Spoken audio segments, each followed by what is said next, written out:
अमरीकी liberal democracy का मकरू चेहरा वली अमर मुस्लिमीन सैयद अली खामेनेई। जैसा कि अमेरिका में इलेक्शन हो रहे हैं, बात इस बारे में कि कौन आए कौन ना आए, अगर ये आए तो क्या होगा और अगर वो आए तो क्या होगा, गुफ्तगू करते हैं। ठीक है, मुमकिन है कुछ वाक़यात पेश आएँ, लेकिन उनका हमारे से कोई ताल्लुक़ नहीं होगा, यानी हमारी पॉलिसी पे कोई असर नहीं पड़ेगा। हमारी पॉलिसी तयशुदा और मुशख़्ख़स है और अफराद के आने जाने से इस पर कोई असर नहीं पड़ेगा।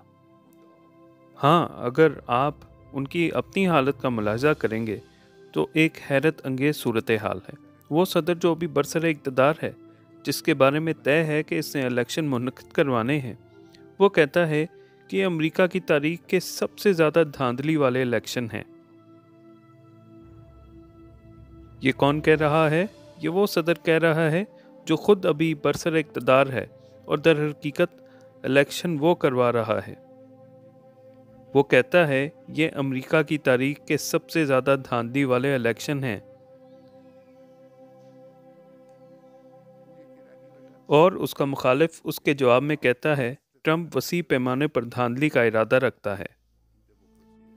ये है अमेरिकी जमहूरियत, ये अमेरिकी जमहूरियत है।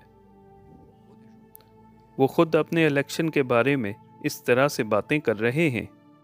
ये ख़ुद अमेरिका के अंदर लिबरल डेमोक्रेसी के मकरू चेहरे की एक मिसाल है।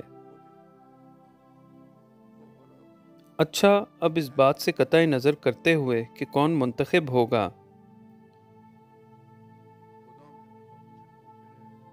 मुमकिन है वो दूसरा मुंतखब हो जाए कि जिसका आज पता चल जाएगा, लेकिन एक बात मुकम्मल तौर पर वाज़ेह है और वो अमेरिका का सियासी, माशरती और अखलाकी ज़वाल है। क्यों भी मुंतखब हो जाए, इस ज़वाल पर कोई फ़र्क नहीं पड़ता।